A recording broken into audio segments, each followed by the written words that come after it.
What's up, everybody? Welcome to the Third and Longhorn Postgame Live show covering the #1 Texas victory, a 34-3 victory over number 18 Oklahoma. I am joined today by Mr. Derrick Johnson on my right, Mr. Aaron Williams on my left, and we're going to go through this game and break it down. So we'll start with you, Derrick. Give me your quick thoughts on this game. Oh, man. You see, I'm smiling from ear to ear. You know what? This wasn't a test for us. I have to say that. OU was definitely outmatched when it comes to the Longhorns. But I'm just proud of our guys and how they carry themselves. Just being tough, being Texas tough, and just making sure that they follow through when it comes to the culture that Sark has put out there and what we do as a team offensively and defensively.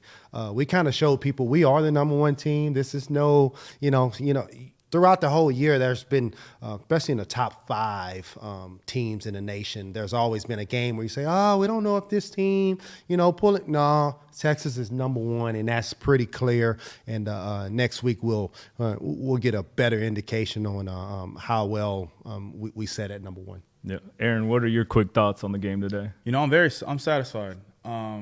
It's starting to show how of a complete team we are. Yeah. Now, as we started, we started off slow, and it's Quinn hasn't been on the field for the last 4 weeks. Yeah, and it showed the first quarter, but when one side of the ball is kind of starting slow, I'm not gonna say struggle, but starting slow, and the other side of the ball is just still dominant, it shows that we can balance each other. Yeah. We still haven't seen a complete full game on all aspects of offense, defense, special teams. And to know that we can still put up these numbers and still put up the stats that we can and pull out a W, lets you know that we are a #1 team. But like Derrick said, next week's going to really show the test. Yeah, I'll say it. I talked about this week going into the game. If I was Texas's defense, I would come out pissed off because everyone was talking about OU's defense, how great OU's defense was, and we're just kind of glossing over Texas's defense. And mind you, a defense that allowed 3 points today, but our offense put up 34 points on that OU defense. And like you guys said, we took a quarter off. Like, we took a while to get into the game in the first quarter. A #1 receiver. #1 receiver went down early in the game and just overcame that. And the defense was so fast to the ball today.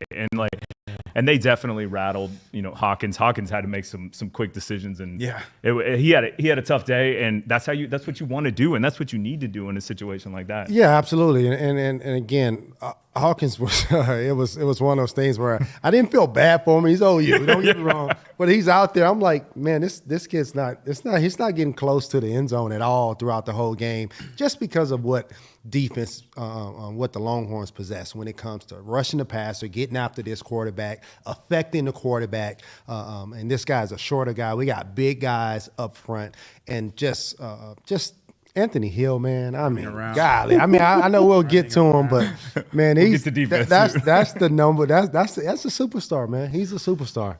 Man, I'll tell you what, I saw that one play where it was Hill and Hill on one side and Colin Simmons on the other side rushing the quarterback. Man, good night. Whenever I'm at practice, I always say, man, y'all look like brothers, man. They have that presence about them where you say, man, these are our dogs on our team, and they play like it today. Yeah, well, let's get into the offense, guys. Obviously, like we said, first quarter, pretty tough first quarter. Quinn started off with the tough pick on the first drive, little slow start. OU had the ball in our territory the majority of the first half, and we allowed 3 points. And so that's a huge deal. But on the offensive side, to be able to overcome that, I think there were 2 standouts today on offense, in my opinion. A lot of guys had great games, obviously, but Tre Wisner and Gunnar Helm had some games. Yep. Gunnar was a key guy today, and when you have your #1 receiver go down, he just made a lot of plays. He was open. I'd say 85% of the time. Yeah. And when you're able to have your tight end be open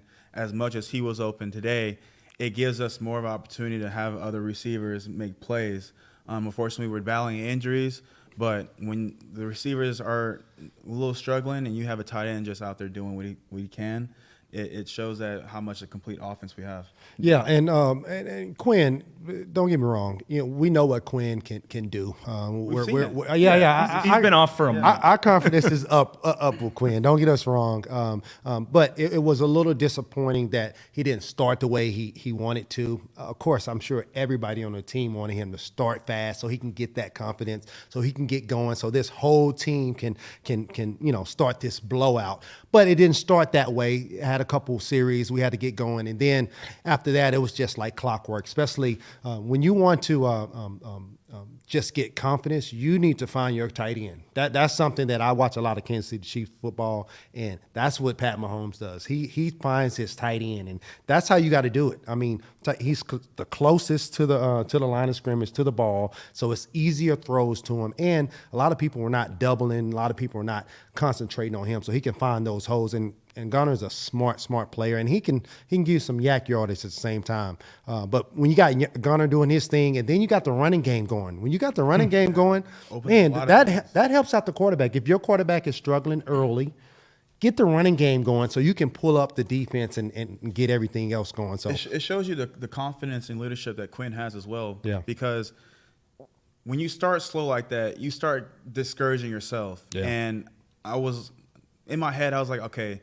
I know you had a bad first quarter, but don't let that affect you. And you can tell he was telling his guys, like, hey, guys, I'm sorry that I didn't start off fast, but he came out there and was like, I still got us. And the confidence in him going on, continuing, not letting the first quarter affect him for the rest of the game really shows that the leadership of him, of being confident in him, knowing that, okay, I'm not starting my best, but y'all can still believe that I'm going to make things happen. And you know what? I got some texts during the game, people saying, oh, man, we're not starting fast. Like, oh, man, I don't know. And I'm thinking, it's good. 4 quarters to a game. What are we talking about? Our confidence, which is great, we know what we possess on offense, right? We got a high-power offense that can run the ball and we can pass the ball. But when your defense is playing like you do, just like you said earlier, when you talk about having a complete game, a complete team, you talk about just being the ultimate team game. Man, if you can play defense, if we mess up a couple times on some series on offense, if our defense is not giving up nothing, it's cool, man. We'll handle it again. Yeah. Well, I'm sure you were getting those texts because we said the key to this game is just getting a quick lead and then just burying them because their offense can't hang with us. And we didn't. We actually trailed for the first time all year, 3-0, but then just completely flipped it on. And after that, I mean, they went on a 21-point run, and I think it was like a matter of a few minutes. They really didn't feel like we were trailing either. I know.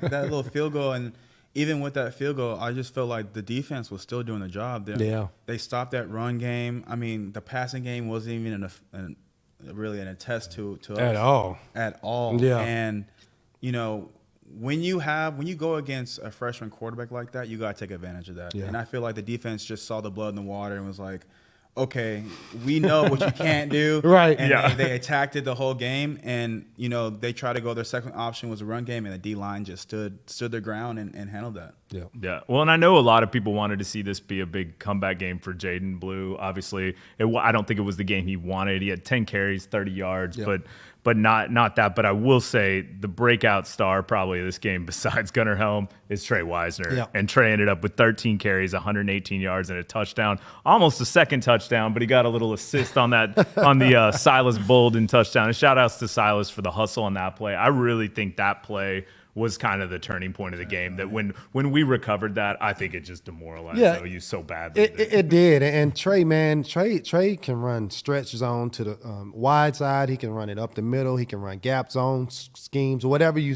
want to run. He can do it. Tre is a tough guy. We saw that last week, just a couple weeks ago. Just being able to be just a smart, patient runner. And he's breaking tackles. He's pretty secure with the ball, just on that one long run. But I tell you what, man, Silas, for being able to hustle, that's what good things happen when people hustle down the field, just for no reason, right? Hey, why are you running to the ball? It's just what you do. They replayed that play again, and you can see that he was 15 yards. Yeah. behind. Yeah. Like, Why run? It's why about to run? be a He's on the touchdown. score. Dude, I think he was Stutzman going had there a to go beat on that celebrate. ball Yeah. too. Stutzman thought he was going to get that recovery. Yeah. And for him to have that recovery speed and go in there and finish the play, I do want to say, Jaden, keep your head up, man. Oh, yeah. We know what you can do. We know you're a playmaker. You're going to have games like this, but I know next week, I know it's a game that's going to be super important to you. We're going to need everybody. Just everybody. Yeah. You know, because everyone's not going to have a perfect game. Sometimes you got to get picked up by your brother. And Weisner did that today. But Jaden, keep your head up, keep working, because we're expecting big things for you next week. Yeah, Jaden's a weapon, and having him in there gives you a whole other wrinkle, especially in the passing game too. Even though Trey's a great receiver, but I think Jaden gives you that extra. He's got that little bit of something else. Yeah. And the passing game today, obviously, that OU was taking away the deep ball. That was the key to them. So we had to settle for a lot of the underneath routes, etc. And that's what Gunnar really had such a great game. Quinn ended up 20 of 29 for 199 yards, 1 touchdown, 1 interception. For him, not the stats he normally has. Right. And I will say that Matthew Golden ended up 1 for 2 for 30 yards. And speaking of Gunnar Helm, the way Gunnar Helm went up and got that ball, like that was good stuff. That should be a scary thing for us. Yeah. I mean, when our main guys aren't getting the touches and the stats that they are, and we're still putting them 34 points. To me, just because we play so much ball, that's encouraging for us. We're like, man, like some people say, man, we got to get our, star players the ball and this, Bond didn't get off or Wingo. It's like, no. We got so many players to go around for this. Everybody's going to get some at the end of the day. And today was just indicative of who we are, just how depth we have on offense and defense. We're much better than OU. Honestly, I think the score could have been worse. Honestly, it could have been a lot worse. Sure. Yeah, honestly, it could have been a lot worse. Yeah, our offense ended up with 406 total yards today. So, not our biggest game, but it was definitely a solid effort. So let's flip over, to I know the part of the game you guys want to talk about the most, and I actually do too, the defensive breakdown. Mm-hmm. So for those of you that are just joining us, we're recapping Texas's 34-3 victory over Oklahoma. Took the hat back. And getting to the defense, obviously, you mentioned it already. Ant Hill, man, he's a problem. He is. He really is. I'm literally. You got to listen to what I'm saying. I played linebacker forever, and Anthony Hill. I'm saying he can check every single box. That's hard to do as a behind the line linebacker. You talk about a guy that can play in space behind the line. He wears the green dot on the helmet, so he's getting the calls. He's a quarterback of the defense. And then you can line him up outside. He can set the edge, or he can rush the passer. I'm just telling you, we don't rush not inside backers. We don't rush the passer like that. He's naturally can do it. He can flip his hip or whatever. When he came in a year ago, he was 225 pounds, 230 pounds. So I told him then, like, you're a guy already. Like, you just mentally get ready and get psyched up so you can make some things happen for Texas. And this guy's, man, he's got a dog mentality. He wants to make the play. His expectations are higher than the coach's expectations of him. So this guy is a guy you can count on, and he's the center of the defense. So when you talk about the defense, you talk about Ant Hill first. I'm not gonna lie, he reminds me a lot of you. Yeah, and he can run too. Like that's what I'm saying. Like as big as he is, yeah. You see, when you're watching the game, right, and all you see is the quarterback from that bird's eye view. Yeah, and then he scrambles outside that pocket, and all of a sudden you see a 0 just come flashing out of nowhere. It reminds me of 11. Yeah, back in the day, he did the same thing, punching the ball out. Yeah, and the way he's just flying around. I mean, but everyone was flying around. Yeah, they were. DB, Colin, Simmons, all of them. Yep. Pursuit drill, like to a T, and that's exactly what you want to see out of a great defense. When you have the whole defense pursuing to the ball, giving every effort they can, even though the ball may be on the other side of the field, you can still see guys just rushing, trying to make a play. So that's the type of effort we need going into next week, and they did a great job today. Yeah, the speed on this defense is crazy. I mean, you watch, and Hawkins can move, and the way when Bender would close on him, the way Hill would close on him, Simmons, everybody, even Ethan Burke, Trey, all of them, everybody was closing. And I mean, this team gets after. We ended up sacking him 4 times, but the amount of hurries and pressure. Right. So that's what doesn't show up on the stat book. When you affect the quarterback, you get him off the spot and you got him moving around like a chicken with his head cut off. That stuff helps the pass defense back there. But again, we got 4 sacks. We only gave up 1 early in the game. So our defense should have been talked about a lot more, but we'll get ours. It's okay to fly under the radar right now. I'd rather fly under the radar. Yeah. you start getting that juice, that love. You start feeling yourself a little too much. And, Yeah. You know, I don't want these guys to get ahead of themselves. I'm glad they're taking it play by play, taking the love when they can get it. They're not a diva defense. Like look at us, we did this. It's just quiet. We put our performance on the tape, and you can see it on paper. You know what I mean? I was gonna say that, like, when certain people, as we go down the stretch, they gonna look at this on the paper on the stat sheet and say, "Oh, we got to talk about Texas defense a little bit more." Yeah. Like, for real. Well, and the crazy part is who's that person on that defense? It's such a team effort that you truly can't pinpoint or focus on any single person. Everybody's so solid. You can, and Taff is a guy that man, he just shows up. He's not the fastest, he's Austin not the boy, biggest. I just want to point that out. You know? Austin kid right there. You know, My it's God. just like- Out of You know what 5-1-2 I'm on saying? that. 5-1-2 Like, in there. golly, this kid is just all over because he's smart. I know that and the demeanor that he plays with. I love it. And then we already talked about Anthony Hill at the linebacker spot. But other than Bender, you talk about a guy, Leonka, that played more than he ever played before today. That And hit he made today. I know. It's just so you. But again, that's the depth. That's the recruiting. That's the culture that we have. And then the defensive line, we can just go down the list when you talk about Colin Simmons, Trey Moore. You talk about Baron Sorrell, Broughton, Alfred. I Collins mean, had a big we got it too. all, man. I mean, we look pretty damn good. Well, and we needed that moment where somebody steps up and makes a play, and there were 2 straight possessions where Ant Hill missed the original tackle, came back, pops the ball out. Broughton gets the recovery. Next series, Derrick Williams makes a nasty hit on the ball, forces the fumble, and recovers it. So, I mean, just you talk about flipping a game on its side. Like, we needed somebody to flip that momentum, and the defense stepped up. When your defense is causing as many turnovers as it is, about to say that. It puts a lot of less stress on the offense. Oh my goodness! Because you're not dealing with being back in the opposing fields, drive area. And you get that extra series, right? Yeah, it's like, man, I feel get more confident because you're like, okay, we're like halfway there. So it's like that's 2 or 3 plays right there, 2 or 3 big plays, and man, I'm just proud. Not many missed tackles today either. Nope. A lot of open field tackles, a lot of great field tackles. It's something that we had discussed last week about our defense needed something they work on, and they definitely improved this today. Yeah, and it's a defense that's been the crazy part is this defense has been missing Derrick Williams, and he came out, played great, then obviously had another injury. So hopefully he's back soon.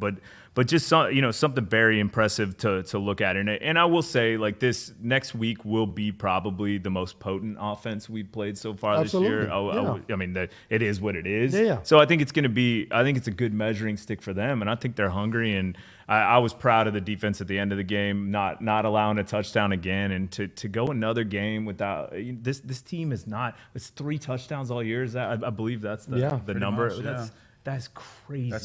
We're 6-0. We've allowed 3 touchdowns. That is hard to do. That is very hard to do, and I think it comes obviously from the players because the players are out there on the field. But man, from Coach PK to Johnny Nansen and these guys, man, they're getting coached really well. They're a well-coached group of guys, and when you have talent on the field and you're well coached, that's where you can make some hay. You have both of those at the same time. Yeah, a defense that is allowing 7 points a game, and that's going to drop it down even more. That's crazy. I can't get over that. Yeah. 6 games, 3 touchdowns allowed. We've always said, in the pros, our goal was to hold teams to 13 points. And when you hold teams to under 14, you have a great chance of winning the game. Oh my goodness! Especially nowadays, right? That was back in the day. And now they're like throwing the ball 13. more, and then they're scoring 30+ points nowadays. Yeah. But to hold the offense to 7 points right now is just a testament of how really good this defense is. Now we haven't got tested really truly tested yet. And I'm not I'm not scared of anything. I just don't think anybody can test us. Your game has to be up here. Yeah. Next week, their game will be up here, and we'll see. You know, we'll see what to do. Yeah, and easily the best quarterback we played all year. Like Carson Beck's a big time prospect, big time player, and I bet that I guarantee you our secondary is excited to go up against him. I guarantee our line's very excited to go up against him. I'm excited to see what that matchup looks like. And it's crazy. I just keep going back to and we're already kind of jumping to Georgia, but it's nothing to really brag about OU. Like I'm talking about what they did. We were outmatched. They were outmatched. We took care of business, and we need to brag on our guys. We did what we were supposed to. We did what we were supposed to do. So man, I can't even say nothing about OU. Our guys did well. Longhorns did well. Yeah. And let's flip it over to the special teams. Before we do, if you're just joining us, we are recapping Texas's 34-3 victory over Oklahoma. Yep. My name is Nick Shuley. I'm joined by Derrick Johnson and Aaron Williams. And guys, let's give a special shout out to Ian Ratliff, who is I don't believe he's ever seen the field, and to have your first punt come in Texas OU, and he did fantastic, man. 3 punts, 133 yards, averaged 44 yards a punt, had a 50-yarder in there too. That he came in and took care of business. He's been practicing for a long time. Yeah. So props to him. That's a tough environment to come in, and I mean he didn't shank anything, he didn't do anything like that, and to have Michael Kern go down and have to step in, props to him. I will say, as the president of the Bert Auburn fan club, I was a little bit worried after he missed the first kick, but luckily there was a timeout called, so I'm like, all right, cool, Bert can get it right. And then he missed it. I was starting to get a little rattled, but he came back. Bert ended up 2 for 3 and knocked through the field goals. But I think the biggest piece of the special teams was talking about Silas Bolden back there and that 61-yard punt return that he took a couple years off my life catching that one. Yeah. But that man was saying, I'm catching every one of these punts and I'm trying to do something with it. And I love that about a player that's willing to just risk it, to be a playmaker, to make plays. When you have guys that want to be a difference in the game, it really changes the momentum of going in and the offense come in, because the field advantage of having. He could have caught 2 or 3 of those, but man, he said, you know what, let's just see what happens. Yeah. I know the feeling of being back there. We all know my history of being a punt returner. It wasn't the best in the world, but I know the feeling of just having that ball in the air and just having guys scream running down on you full speed, and to have the awareness and hard, concentration man. to catch the ball and to make something happen. I give You've done that? Yeah. I can't see how y'all do that. I did it my junior year, and we lost because of my last fumble. Dang, my bad. Okay. It's in the past. We're in the future. We're living in the present right now. It's okay. But just a feeling. I know what that feeling is of just being that lonesome guy back there getting ready to catch a punt and having guys wanting to scream and just knock your head off. Yeah. For him, he just was like, yo, hurry up, ball, get down here and make a play. It was just like. And he was trying to take to the house. He was trying to take He was to going. the house. Everyone. Well, talk a little bit more about that, Aaron, because I think it's fascinating to me. Like, what were your instructions in those situations, right? Is it don't let it hit the ground? Is it what's the worst thing you can do? It's all situational, honestly. And obviously when you feel like the ball is coming near your 15, 10, you kind of want to pretend like you're going to catch it, and hopefully it bounces in the end zone. You kind of, as a punt returner, that ball's kicked, you go up. Okay, you kind of locate where it's going to be. Then you look back down to see how close the runners are going to be towards you. Then you kind of look back up to see. I think for him, he just didn't care at that point. I've heard this before. You never want to go back to go catch that ball. He would go back. Oh my gosh, and catch that. He caught it over his shoulder almost. But he caught it though. He caught it. Yeah. Once he caught it, he was so confident in himself that I can make people miss. Yeah. And that 60+ yard return, I ain't gonna lie, I thought he was gonna take it to the house. I did too. And I was like, that's the kind of jump we needed to steamroll the rest of the game. Yeah. Because we were still a little slow. Yeah. We're moving towards like, okay, now we're moving toward moving more of how we play. But after that play, it was like, okay, boom, spark happened, and that's when it happened. Yeah, and when we had him on the show, he talks about he's been returning kicks and punts forever. Like that's what he does, and you can see it. Like he's very confident out there, and I know we stress, but he seemed very, very confident. And I mean, so far so good. He hasn't put one down. So good for him. So props to Silas and figuring out a way to make plays in the game, right? Like he might not get the ball every single time, and he was a big time player for Oregon State last year, but he's figuring out ways and finding ways. And I think that's my favorite thing about the offense and the defense is each game it feels like somebody new is stepping up. And I mean, not have Isaiah Bond today, see who's going to step up, and Gunnar steps up, and Trey steps up, and Ryan Wingo made a couple huge plays. And I think he had 2 catches for 49 yards if I remember right. And so he, figuring out how to make a play in a situation, it's just a team effort, and it's awesome to watch. I love Wingo, man. I love him, man. I keep forgetting that he's a young guy. He's a true freshman, but you talk about a big, fast guy. I mean, he looks like a linebacker out there. I mean, he's running past people, running past DBs. Every time he gets a reverse, he's gone. He can move. So he's going to be a guy going down the stretch, not only this year, for years to come for Texas. That also just shows you how well Sark does in recruiting. Oh, man. We've named a new guy week in and week out. Yeah. It's never been Bond. It's never been just Weisner. No, everybody's Quinn. getting love. Everyone's getting love. We've been like, okay, he did this weekend. He did this. And it's just like, okay, dang, this is a new player each week. So the depth we have, we keep saying the depth, and I don't think people understand and realize how important that is. Oh man, in a long season, for a long season in football in general, because once again, injuries are going to happen, like you saw today, and to have guys step up who you really never really heard, it's just like, okay, we have a really, really good team and a really good depth. Dude, our depth goes all the way to the punter. Yeah, like, all the way. And I mean, and also shout outs to Will Stone too, who kicks the ball out of the dang end zone almost every single kick. Like he was definitely booming it. Yeah. So I mean, it's just an all around great team effort. For those of you at home, we are recapping Texas's 34-3 victory over Oklahoma. Feels good to get that hat back as always. For those of you that have been commenting and sending in questions, we're going to get to those right now. So please keep sending them in. We're going to start with Canadian Longhorn, who said 4 sacks. Okay, Canada in the house. Shout out to the place up north. Canadian Longhorn, 4 sacks tonight, and Ant Hill is crazy good. Oh man, absolutely. I did owe that. I mean, there's we've been talking about him. There's not much else to say, dude. He just speaks for itself. Put on the tape, you just see 0 flying around. Gosh, from Bones to 12 times 2.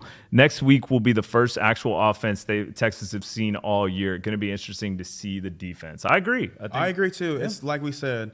We didn't want to look ahead to Georgia because we want to make sure we get this W in the column that week. Yeah. Now that we're here and we've handled business with OU, we now can start talking about Georgia and Georgia's offense. I mean, we've seen them when they played Alabama. We've seen they were down by 20 plus and came back. So that should tell you what impact those guys have on that team. But at the same time, don't forget Texas only gave up 7 touchdowns. I know, or 7 points in this. Since week 5. So it's going to be an evenly matched game. And I'm very confident, even though we haven't got tested the way we're going to be tested next week. I am so confident in our guys. Me too. Like at home too, we're gonna be good. Best feeling. We're gonna be good. We'll be good. Time.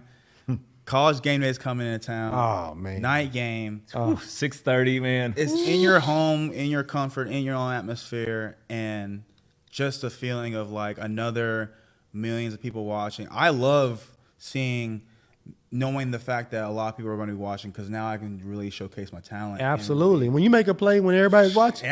What? That's the best feeling ever. They ain't going to remember nothing. You can do that one play. They going to be like, man, you cold, boy.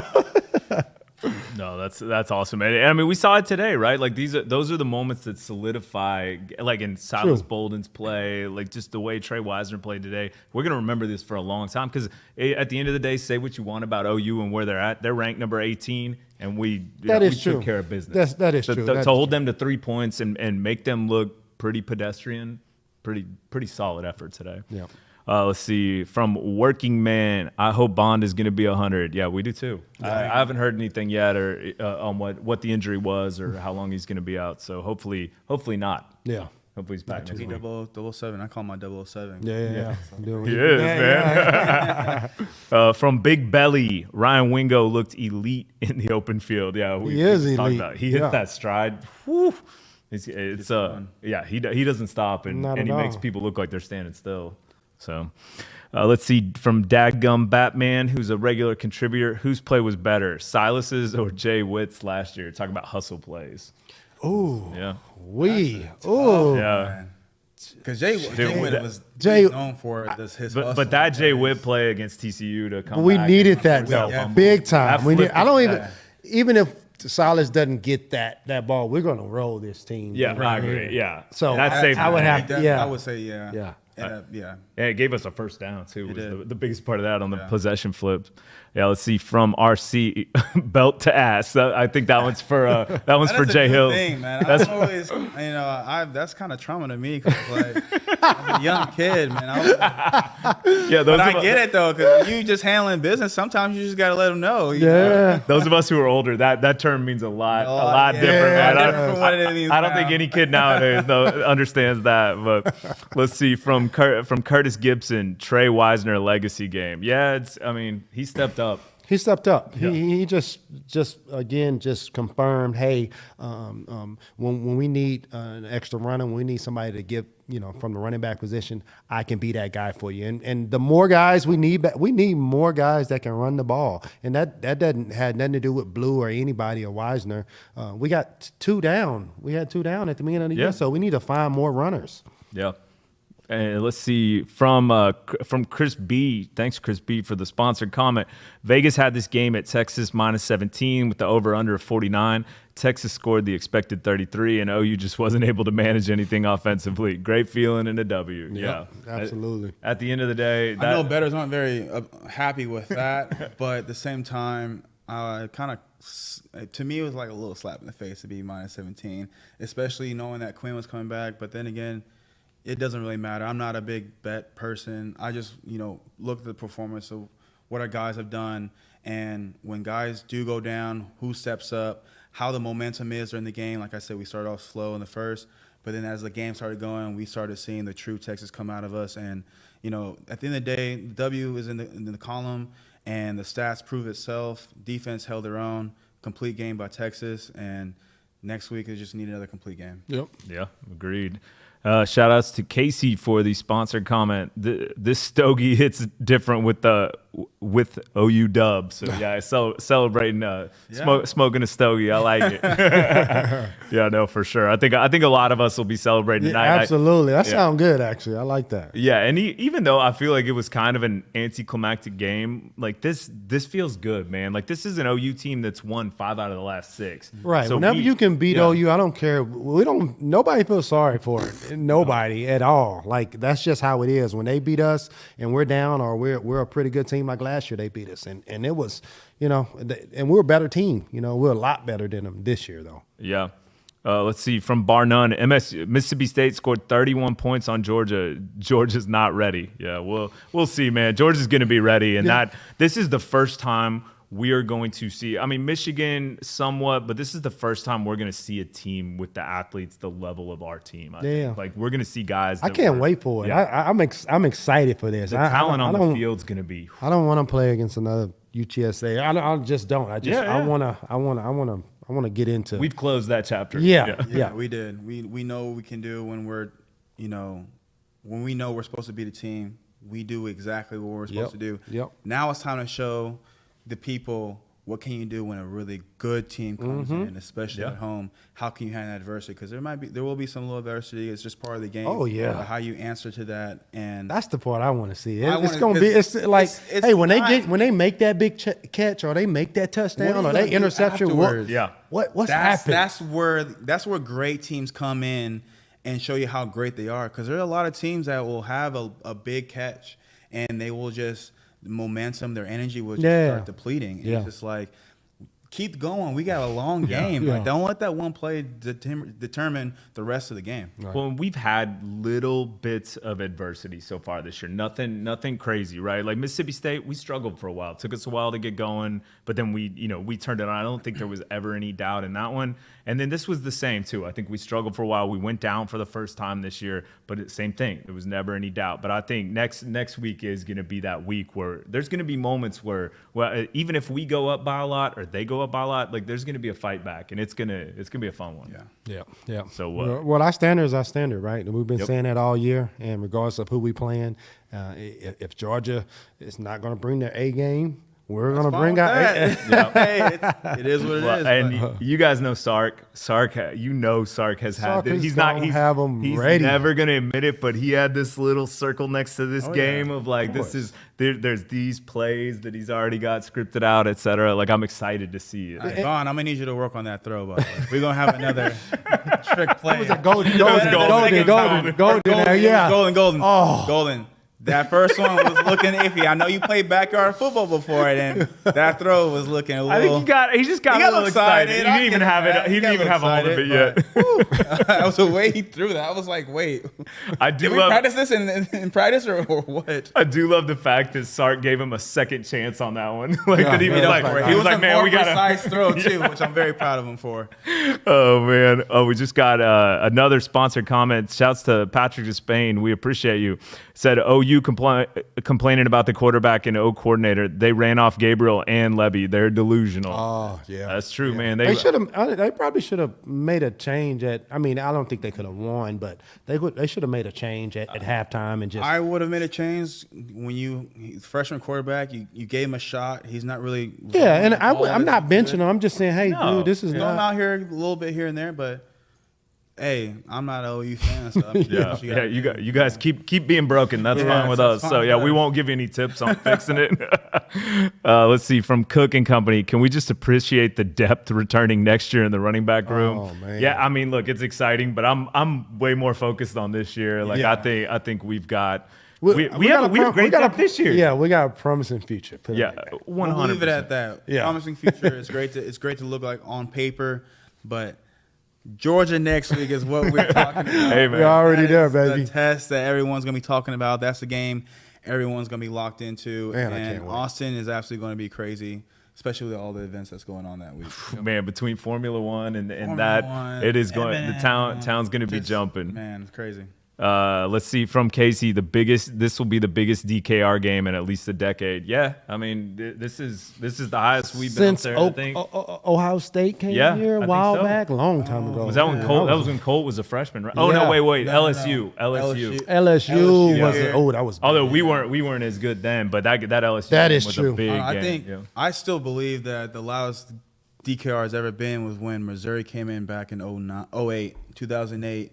And I remember this game. Missouri was ranked 5, I believe, while we were 3 or something like that. So I think it was that Chase Daniel? Was he? Chase Daniel. Yeah. Dude, I call that the air conditioning game because it felt like you were just sitting outside in air conditioning. It was the most beautiful weather that we've ever had. It was crazy. So, but if it is the biggest game, I would love it because we need all the energy that we can get. I think it is the biggest. It's a big. I don't think fans know how much we like come off of the energy of the fans. Oh man, like the screaming, the yelling, and just having our back third down, and the quarterback is trying to make audibles, and he can't hear. Yep. That really is a factor for us because you're not only encouraging us, but you're not allowing the offense to be comfortable in what they're supposed to be doing. Yeah. And feeding off of the crowd's energy. I love to make a play and the crowd erupts. I mean, that's what you like. That's what the practice from Monday to Friday is like. You work so hard to hear that roar. Yeah, you do make a play like that. Yeah, I love that. Yeah. Well, Chris B says, what about Bama? Yeah, the Bama game was big, but I think that. This game is way bigger. Yeah, because we're number 1 first off. Like we definitely weren't back then. And Bama was Bama 1 when they were here. I don't think they were 1, but they were up there. I can't recall, but But yeah, no. Well, that's. I mean, it gives us something to look forward to. So that's it, guys. I think unless you guys have something else to cover, Texas takes care of business, 34-3. We'll be back this week with the Georgia preview show. That's going to be a big one. So I'm always shout out my DBs. DBs, great job this week, man. Amen, man. Passing touchdowns, no penalties, nothing. Y'all hold them to 150 yards passing. Honestly, I'm gonna say 100 yards because the last 8 minutes of the game, 6 minutes of the game, we were back by 20 yards. So they got some trash yards. Shout out to them for. I mean, you guys aren't being talked about a lot because you guys are doing your job for the D linemen and linebackers to do what they do and make those significant plays. So shout out to Coach Gideon and all the DBs there. Yeah, definitely. Yeah, we didn't even talk about it because once again, they didn't. Malik Muhammad. We haven't said his. Man, we all right. We haven't said Malik's name all year just because he's such a blanket. Nobody's out there, catching man. the ball, And man. Yeah, it's impressive. Well, appreciate everybody out there tuning in. Thanks for your questions, comments. We'll be back with that show, and until then, hook 'em.